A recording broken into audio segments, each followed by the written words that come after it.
दोस्तों, मैं सोमा भाई पटेल नीमा गर्ल्स आर्ट्स कॉलेज गुजारिया से आज आपके सामने विशिष्ट विषय लेकर उपस्थित हुआ हूँ। विषय है हिंदी साहित्य का इतिहास, काल विभाजन और नामकरण। यह विषय हिंदी के छात्रों के लिए, पाठकों के लिए, हिंदी समाज के लिए, साहित्य रसिकों के लिए और खासकर प्रतियोगात्मक परीक्षाओं में इसका बड़ा महत्व है।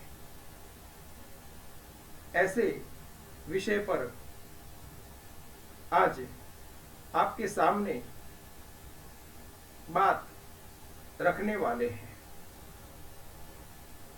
हम जानते हैं कि मानव अथवा सृष्टि का जब से सर्जन हुआ है तब से उसका इतिहास निर्धारित है। उसी प्रकार साहित्य समाज, साहित्य का उद्भव हुआ है तब से साहित्य का भी इतिहास है। हर साहित्य का इतिहास है। तमाम भाषाओं के साहित्य का इतिहास बना है।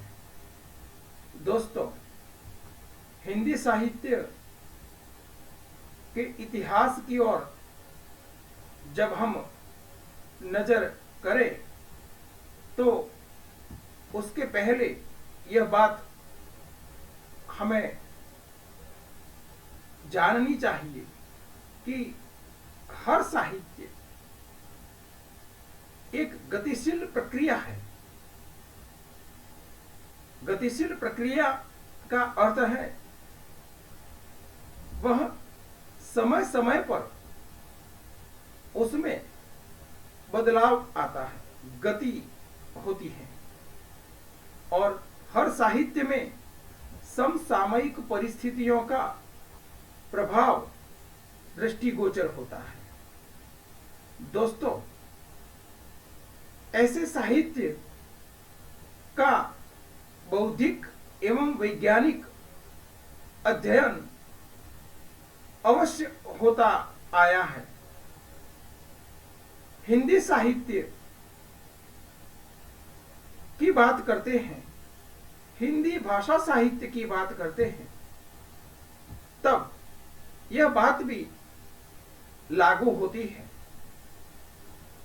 हिंदी साहित्य में भी बौद्धिक एवं वैज्ञानिक अध्ययन के लिए हिंदी साहित्य के इतिहास को वर्गों या खंडों में विभाजित किया गया है।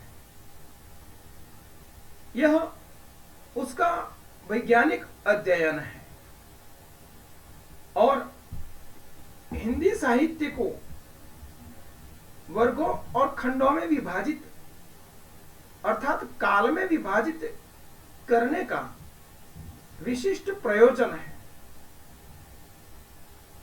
विभाजन का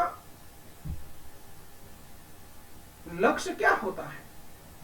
क्यों हिंदी साहित्य के इतिहास को अलग अलग काल में विभाजित किया जाता है? इस प्रश्न का उत्तर मित्रों यह है कि साहित्य का अध्ययन परिस्थितियों के संदर्भ में घटनाओं का अध्ययन है। परिस्थितियों के संदर्भ में, समय के संदर्भ में विभिन्न प्रवृत्तियों का अध्ययन है। सिर्फ घटनाओं या प्रवृत्तियों का अध्ययन ही नहीं, बात यहां अटकती नहीं। उन घटनाओं या प्रवृत्तियों के विकास क्रम का उद्घाटन करना हिंदी साहित्य के इतिहास लेखन की मुख्य प्रवृत्ति है। हर साहित्य के इतिहास लेखन की इस प्रकार की प्रवृत्ति रहती है और इस दृष्टि से साहित्य के इतिहास के जरिए समाज, सहृदयी या नागरिक अपने विकास क्रम को अथवा ऐतिहासिकता को जानता है, पहचानता है, समझता है और आगे विकसित होने के लिए इतिहास के अध्ययन से समृद्ध होता है। दोस्तों, हिंदी साहित्य के इतिहास के मामले में भी यही मूल तत्व है। वैसे हम जानते हैं कि इतिहास के काल विभाजन का सर्वप्रथम प्रयास जॉर्ज ग्रियर्सन ने किया। इतिहास का लेखन कोई भी वृत्ति, प्रवृत्ति, क्रिया समयांतर पर अपनी छाप छोड़ती है, लेकिन उसके लेखन में, इतिहास लेखन में, हिंदी साहित्य के इतिहास लेखन में काल विभाजन का हम अध्ययन करें अथवा उसके संदर्भ में कुछ सोचे, बातें तराशें, साहित्य को देखें, तो इतिहास लेखन की प्रवृत्ति में अपना नाम दर्ज कराने वाले हिंदी साहित्य के इतिहास लेखकों में हमारे सामने दो नाम उभरते हैं।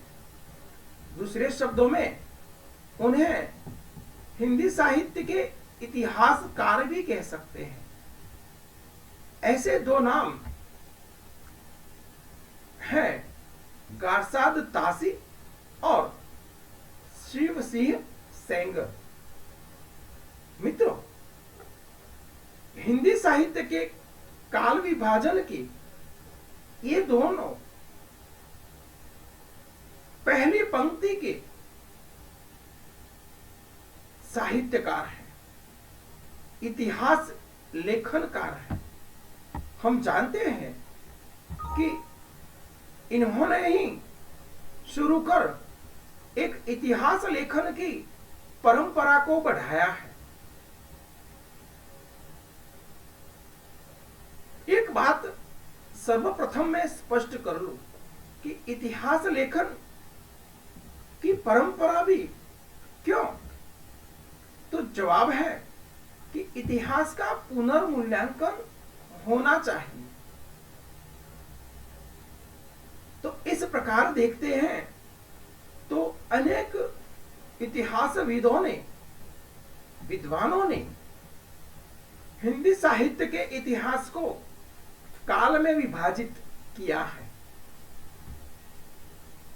हम सर्वप्रथम मिश्र बंधुओं द्वारा निर्मित अथवा विभाजित हिंदी साहित्य के इतिहास को देखते हैं। तो मिश्र बंधुओं ने मिश्र बंधु विनोद में इतिहास को 5 विभागों में विभाजित किया। मतलब कि कालखंडों में विभाजित किया। पहला नंबर प्रारंभिक काल है, प्रारंभिक काल में पूर्वारंभिक काल और उत्तर आरंभिक काल दो विभाग होते हैं। मिश्र बंधुओं ने इस काल को प्रारंभिक काल कहा। प्रारंभिक काल किस काल विशेष का नाम है? तो शब्द से ही, नामकरण से ही स्पष्ट है कि यह हिंदी साहित्य के लेखन का प्रारंभिक काल है। दूसरा काल और माध्यमिक काल है। मिश्र बंधुओं ने दूसरे खंड को, कालखंड को माध्यमिक काल कहा अथवा नामकरण दिया। इसमें भी प्रारंभिक काल की तरह दो विभाग बनाए, पूर्व माध्यमिक काल और उत्तर माध्यमिक काल। माध्यमिक काल यह हिंदी साहित्य के युग का एक विशिष्ट सीमांकन है, जिसमें महत्वपूर्ण प्रवृत्तियों का उभार है। तीसरे नंबर का कालखंड है अलंकृत काल। इसका नाम अलंकृत पड़ा, अर्थात मिश्र बंधुओं ने हिंदी साहित्य के लेखन में अलंकृतता का प्राधान्य देखा, तो उसको सीमांकन किया और नामकरण दिया अलंकृत काल। फिर आगे चला तो चौथा पड़ाव परिवर्तन काल हुआ। इस युग में दोस्तों विभिन्न प्रकार के हर क्षेत्र में बहुत बड़ा परिवर्तन देखने मिलता है। हम बाद में इस काल विभाजन की विशेषताएं या प्रवृत्तियां देखेंगे, तब पता चलेगा कि यह नामकरण, काल खंड विशेष का नामकरण क्यों अलंकृत, परिवर्तन आदि पड़ा। तो उसके पीछे उस युग विशेष की प्रवृत्ति को लक्ष्य कर उसका नामकरण दिया गया। तो परिवर्तन काल में भाषा साहित्य के लेखन में एक परिवर्तन दिखाई दिया। और पांचवा काल अथवा खंड, जिसका नामकरण है वर्तमान काल। वर्तमान काल सहज रूप से अपने वर्तमान को प्रस्तुत करता है। इसमें वर्तमान स्थितियों, परिस्थितियों का वर्णन है। तो हमने देखा कि मिश्र बंधुओं ने मिश्र बंधु विनोद नामक ग्रंथ में इतिहास को, हिंदी साहित्य के इतिहास को कुल मिलाकर 5 काल में, 5 खंड में विभाजित कर उन खंडों का विशिष्ट नामकरण दिया। दूसरा ग्रंथ जो हिंदी साहित्य के इतिहास लेखन में बड़ी लोकप्रियता प्राप्त करने वाला है, ग्रंथ का नाम है हिंदी साहित्य का इतिहास। ईस्वी सन 1929 में रचा गया और इसके लेखक आचार्य, चिंतक, विचारक, विद्वान, इतिहासकार रामचंद्र शुक्ल है। रामचंद्र शुक्ल ने हिंदी साहित्य के इतिहास को लिखा मतलब इतिहास लेखन किया। यह उनका इतिहास लेखन आज इतिहास लेखन की परंपरा में विशिष्ट स्थान प्राप्त कर चुका है, क्योंकि हिंदी साहित्य के इतिहास लेखन की बड़ी परंपरा है। उस परंपरा में जो गठन हुआ है, वह मतलब इतिहास लेखन का गठन हुआ है, उसमें सशक्तता रामचंद्र शुक्ल द्वारा इतिहास लेखन में देखने मिलती है। दोस्तों, शुक्ल जी ने हिंदी साहित्य के इतिहास को प्रमुख 4 विभागों में, 4 कालों में, 4 खंडों में विभाजित किया है। देखते हैं, उनका पहला खंड है आदिकाल। इसे वीरगाथा काल भी कहा गया है, नामकरण दिया गया है। शुक्ल जी ने इसे वीरगाथा काल कहा। आदिकाल, जिसका सीमांकन शुक्ल जी मानते हैं संवत 1050 से 1375 तक, 1050 से 1375 की समयावधि अर्थात वीरगाथा का। तो इस समयावधि में लिखा साहित्य और साहित्य का प्रमुख स्वर, साहित्य की प्रमुख प्रवृत्ति के आधार पर इसे वीरगाथा काल कहा गया है, क्योंकि इस युग में राजाओं की वीरता की गाथा को प्रकट करने वाले ग्रंथों की संख्या ज्यादा है, और यह आदिकाल है। हमने देखा कि मिश्र बंधुओं ने प्रारंभिक काल नाम दिया था। यहां शुक्ल जी ने इस प्रथम कालावधि को, प्रारंभिक काल को आदिकाल नामकरण दिया। दूसरा काल पूर्व मध्य काल, जिसे भक्ति काल कहा जाता है।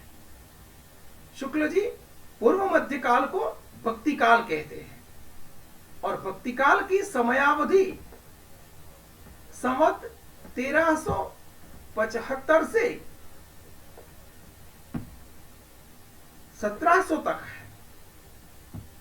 दोस्तों, इस युग विशेष की मुख्य प्रवृत्ति भक्ति दिखाई देती है। भक्ति युग इस काल में 100% झलकता है। जो पूर्व मध्यकाल है, मध्यकाल के 2 विभाग हैं। जो रामचंद्र शुक्ल, जिसे पूर्व मध्यकाल भक्ति काल को कहते हैं। दूसरा उत्तर मध्यकाल अर्थात रीतिकाल। रीतिकाल का समय संवत 1700 से 1900 तक उन्होंने बताया है, स्थापित किया है। इस काल में रीति को प्राधान्य मिला, इसलिए उन्होंने रीतिकाल नामकरण दिया। दोस्तों, चौथा काल अथवा भाग आधुनिक काल है, जिसे शुक्ल जी गद्यकाल भी कहते हैं, और इसका समय संवत 1900 से आज तक माना जाता है। आधुनिक काल अनेक पड़ावों से गुजरा। एक बात स्पष्ट है कि 1900 के बाद का हिंदी साहित्य विभिन्न युग की धाराओं में बहता रहा, बढ़ता रहा, विकसित होता रहा। आधुनिक काल की ऐसी कौन सी धाराएं हैं जो शुक्ल जी निर्दिष्ट करते हैं अपने इतिहास ग्रंथ में? तो सबसे पहले भारतेंदु युग, दूसरा द्विवेदी युग, तीसरा छायावाद, चौथा प्रगतिवाद और पांचवा प्रयोगवाद। दोस्तों, यहां शुक्ल जी द्वारा जो नामकरण दिया गया है, इससे स्पष्ट है कि इतिहास के काल विभाजन को नामकरण देने में कहीं लेखक के नाम के आधार पर या कहीं विशिष्ट वाद या सिद्धांत के आधार पर नामकरण हुआ है।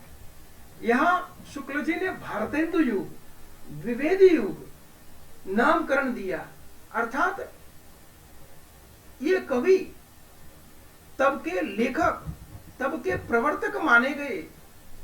उनके समय में विशिष्ट प्रकार की प्रवृत्ति का अंकन हुआ और ज्यादातर उन कवि विशेष ने, प्रवर्तक ने अपना योगदान दिया, इसलिए उनके नाम से आधुनिक काल के उस युग अथवा धारा का नामकरण हुआ। उसी प्रकार छायावाद, प्रगतिवाद, प्रयोगवाद, देखिए उनके नाम से ही स्पष्ट अर्थ हो जाता है कि छाया का अंकन इस युग विशेष के मुख्य प्रवृत्ति रही। प्रगति अपने कालखंड की प्रमुख प्रवृत्ति रही और प्रयोग अपने युग का विशिष्ट लक्ष्य रहा। इसलिए आधुनिक काल इस प्रकार की समयांतर पर 1900 से आज तक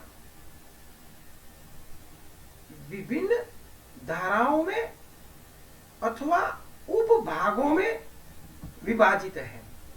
आधुनिक काल उपभागों में इस प्रकार रामचंद्र शुक्ल जी विभाजित करते हैं। तो दोस्तों, रामचंद्र शुक्ल ने हिंदी साहित्य के इतिहास को कुल मिलाकर 4 कालों में, 4 काल खंडों में विभाजित किया और नामकरण दिया। फिर से हम दोहरा लेते हैं। पहला आदिकाल या वीरगाथा काल, दूसरा पूर्व मध्यकाल अर्थात भक्ति काल, तीसरा उत्तर मध्यकाल अर्थात रीति काल और चौथा आधुनिक काल यानी गद्य काल। आधुनिक काल की भी 5 धाराएं उन्होंने विशिष्ट सीमा में अंकित कर इतिहास का लेखन किया। तीसरे आलोचक, इतिहास लेखक डॉक्टर रामकुमार वर्मा है। डॉक्टर रामकुमार वर्मा का नाम भी इतिहास लेखन में अहमियत रखता है। उन्होंने दोस्तों रामचंद्र शुक्ल जी द्वारा हिंदी साहित्य के इतिहास में जो विभाजन किया गया, उसी प्रकार अपने इतिहास लेखन में उन्होंने नाम अलग देकर कालखंड को इस प्रकार नामांकित किया है। तो उनके द्वारा निर्दिष्ट कालखंड का नाम जब देखते हैं तो संवत 750 से 1000 तक डॉक्टर राम कुमार वर्मा जी, जिसे संधिकाल कहते हैं, संधियों का, युद्ध का वह युग, रामचंद्र शुक्ल ने आदि काल कहा, वीर गाथा काल कहा, तो उसमें वीरता की प्रवृत्ति प्रमुख थी। इसी बात को राम कुमार वर्मा संधि शब्द से जोड़ते हैं और संधिकाल नामकरण देते हैं। दूसरा चारण काल संवत 1000 से 1375 तक। दूसरा विभाजन चारण काल है, जिसमें चारणों का साहित्य बड़े जोर पर था। उन्होंने चारण साहित्य को लक्ष्य कर नामकरण चारण काल पर रखा।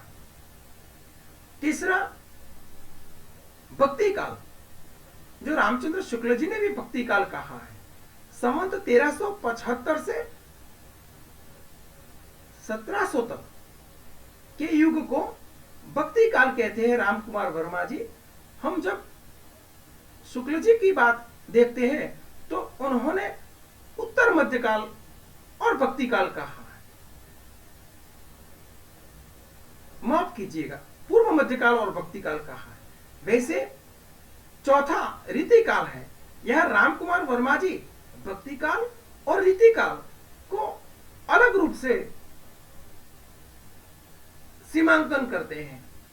शुक्ल जी ने मध्यकाल के तहत उन्हें पूर्व और उत्तर में विभाजित किया है।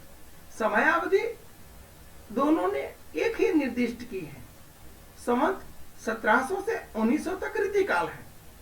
और दोस्तों, पांचवा आधुनिक काल है, जो संवत 1900 से आज तक, जिसका नामकरण आधुनिक काल पड़ा है। तो यह विभाजन रहा डॉक्टर राम कुमार वर्मा का। आगे इसी परंपरा में सत्यकाम वर्मा का नाम भी निर्दिष्ट है। हिंदी साहित्य के इतिहास लेखन में सत्यकाम वर्मा भी अमर है।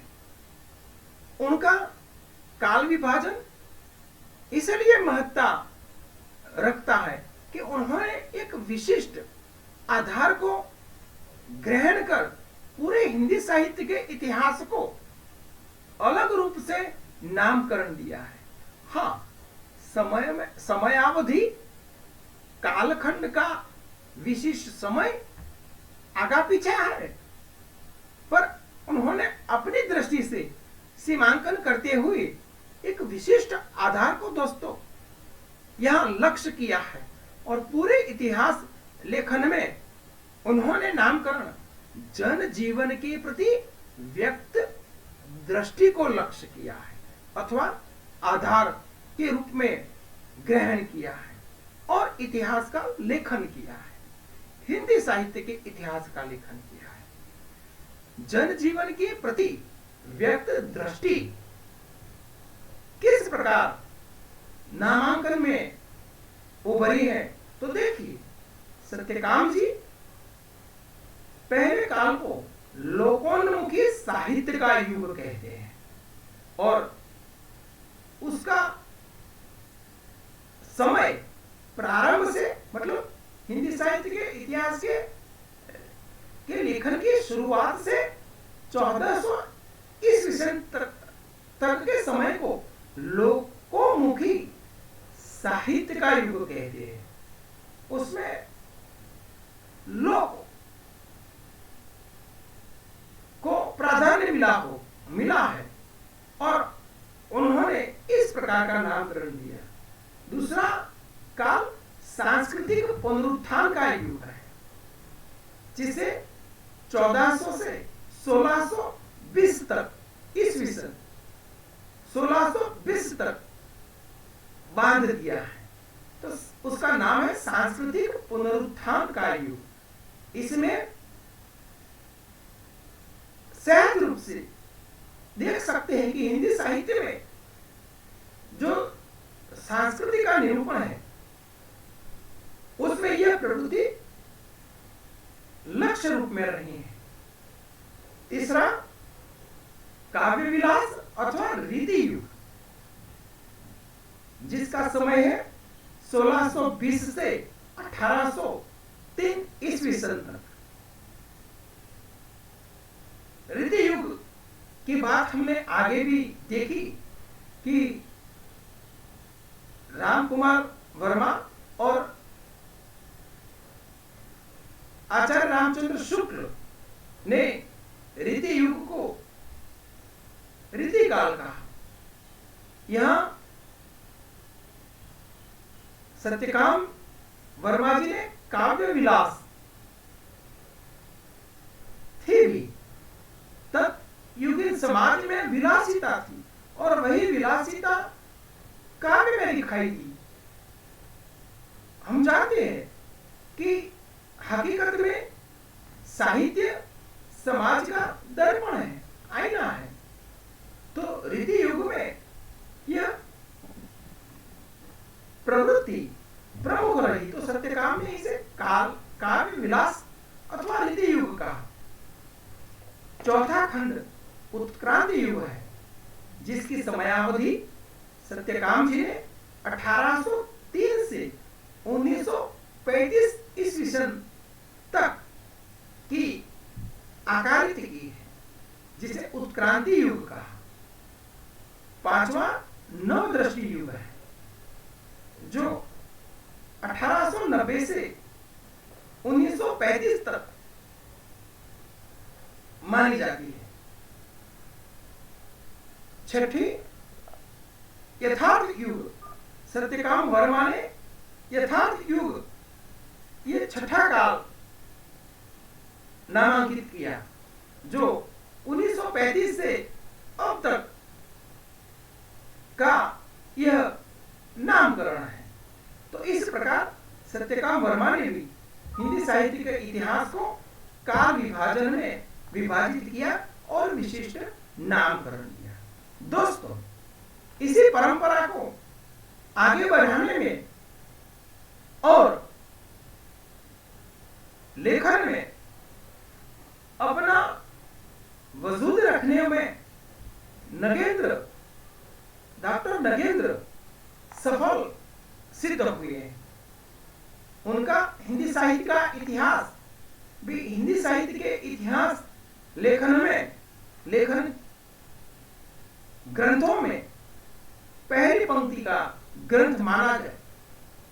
मोटे तौर पर साहित्य रसिक और आलोचकों ने रामचंद्र शुक्ल का इतिहास ग्रंथ और नगेंद्र का इतिहास ग्रंथ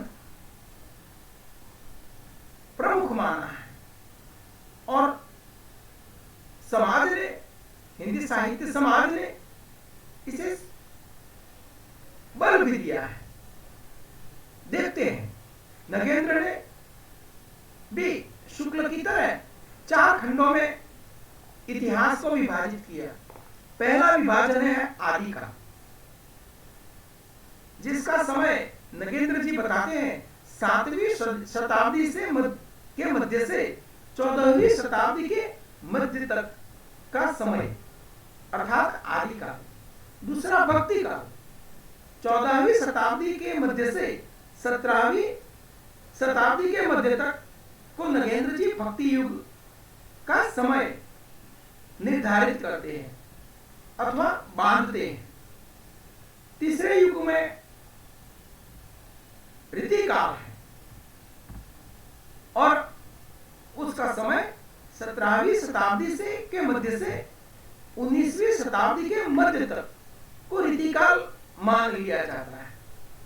चौथा युग अथवा काल आधुनिक काल है, जो 19वीं सदी के मध्य से अब तक इसका विभाजन है। दोस्तों, इस प्रकार जैसे जैसे इतिहास, हिंदी साहित्य के इतिहास के लेखन को हम पढ़ते जाते हैं, वैसे वैसे हमारे सामने एक विशिष्ट युग खंडों की तस्वीर उभरती जाती हैं, तो नगेंद्र ने अपने इतिहास लेखन में जो नामकरण दिया उससे हमें पता चला कि प्रवृत्ति विशेष को कहीं किसी ने संधिकाल कहा, किसी ने आदिकाल कहा, किसी ने वीरगाथा काल कहा, किसी ने प्रारंभिक युग कहा, पर बात मूलतः एक है। तो इस प्रकार परंपरा जैसे जैसे बढ़ती गई वैसे वैसे एक इतिहास लेखन और उसके युग विशेष का पूरा नक्शा, पूरा चित्र पाठक और समाज के सामने स्पष्ट होता गया। नगेंद्र जी ने चौथा खंड आधुनिक काल जो बताया, उसमें उसको भी अनेक धाराओं प्रवृत्तियों के आधार पर विभाजित किया, नाम से विभाजित किया। यहां नगेंद्र ने भारतेंदु युग को पुनर्जागरण काल कहा।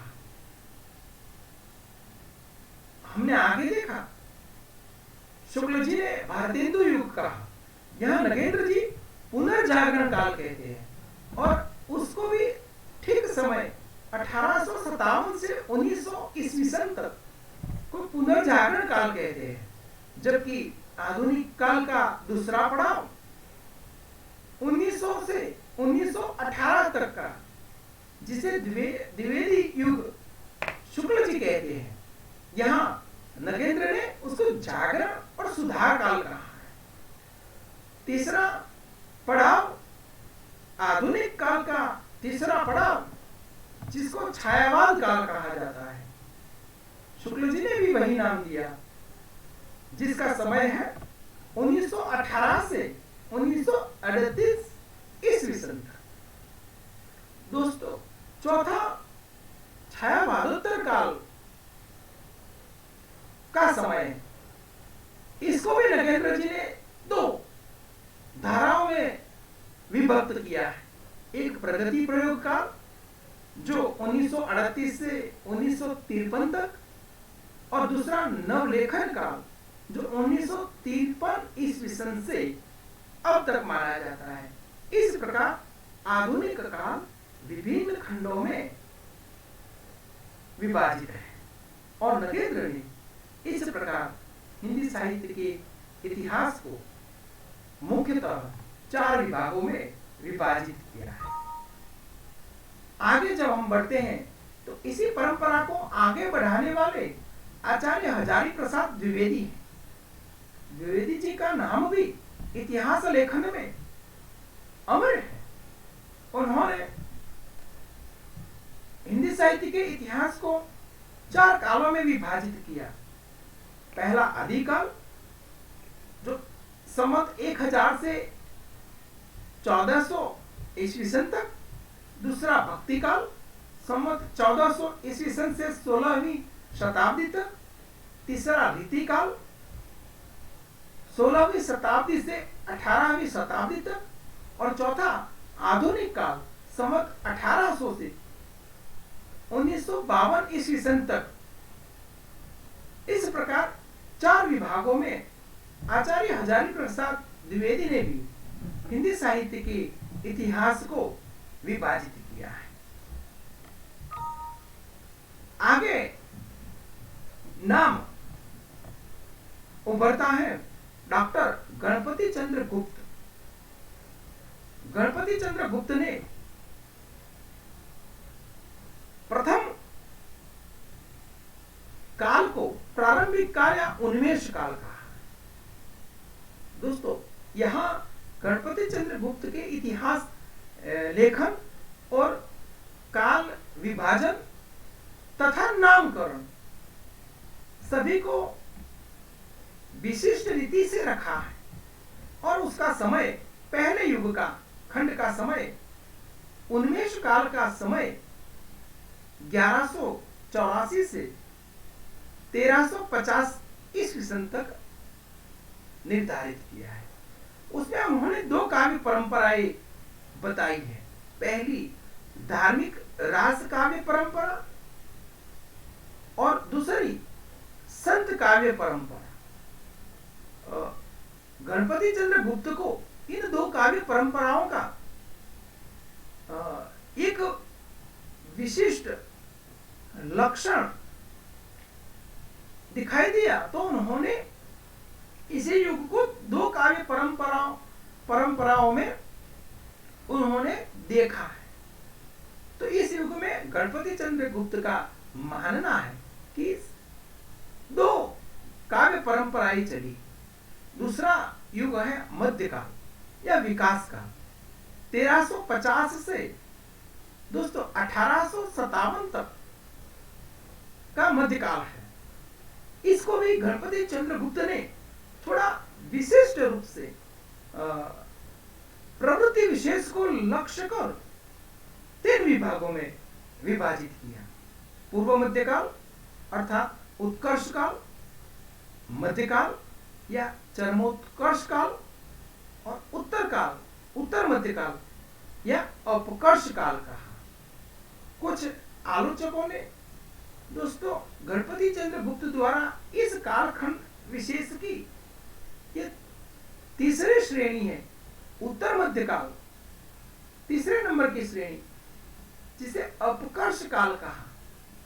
तो आलोचकों ने इस नामकरण के प्रति थोड़ी अरुचि बताई है कि अपकर्ष काल नामकरण उचित नहीं, पर यह तो सबकी अपनी अपनी दृष्टि है, इतिहास लेखकों की अपनी दृष्टि है, और उन्होंने यह नामकरण दिया है। गणपति चंद्रगुप्त ने तीसरा खंड आधुनिक काल बताया और 1857 ईस्वी सन से अब तक के युग को आधुनिक युग कहा।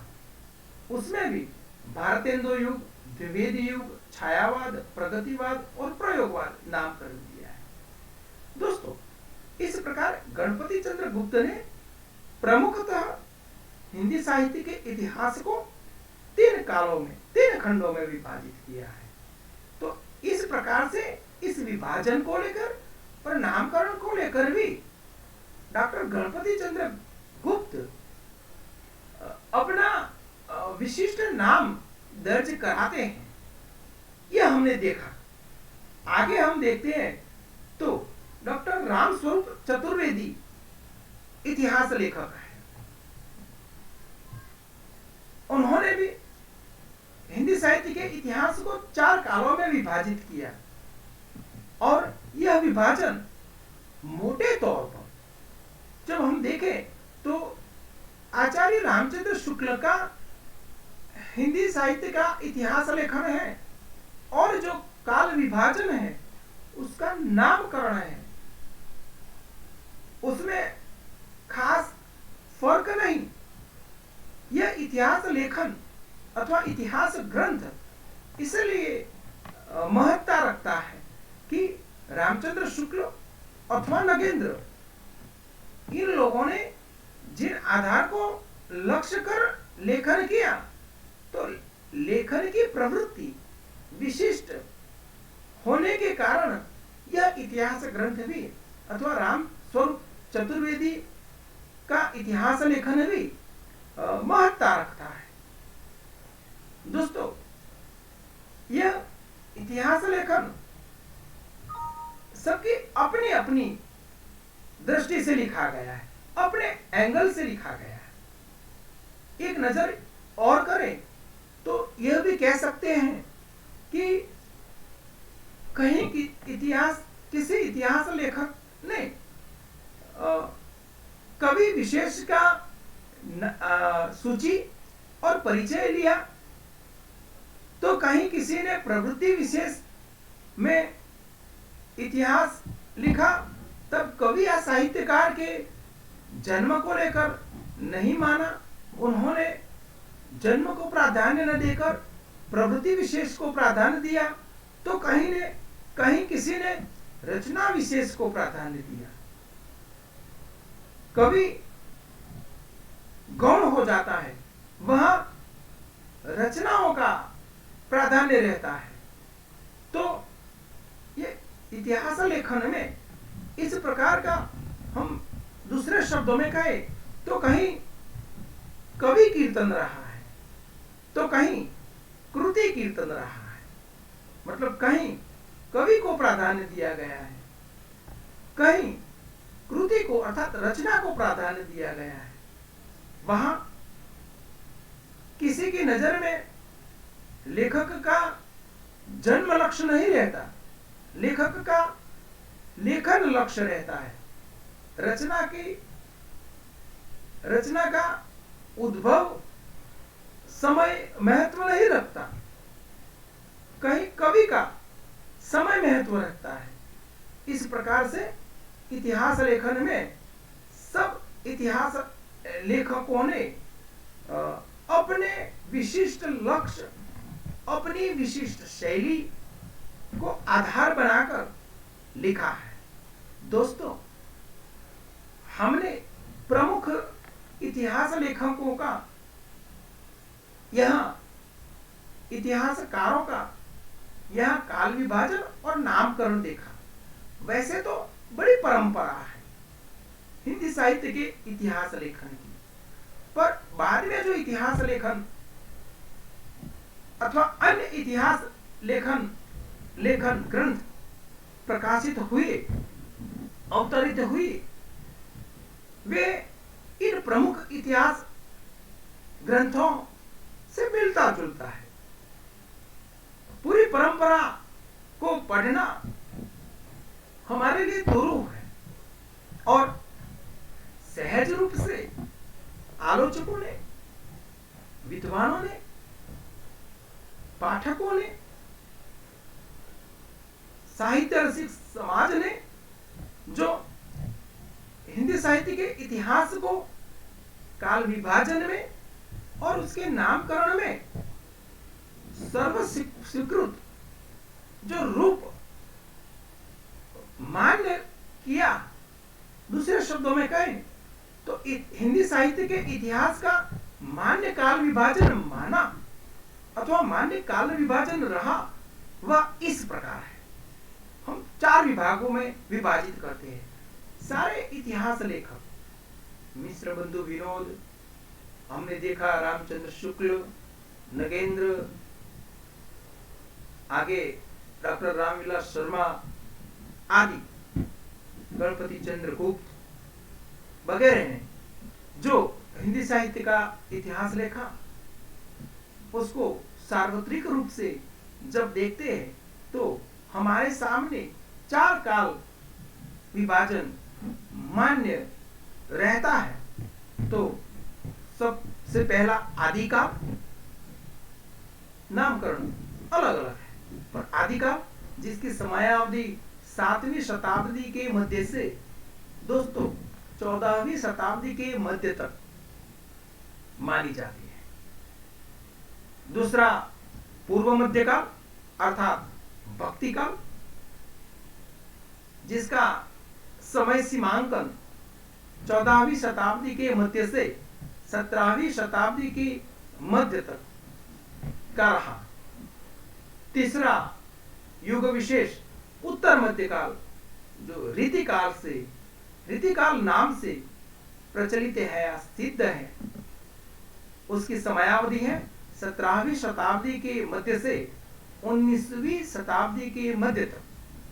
दोस्तों, चौथा युग मान्य युग आधुनिक 19वीं सदी के मध्य से अब तक, जिसको हमने देखा कि कई धाराओं में विभाजित है। आधुनिक काल, प्रथम धारा भारतेंदु युग, दूसरी द्विवेदी युग, तीसरी छायावाद काल और चौथी धारा छायावादोत्तर काल।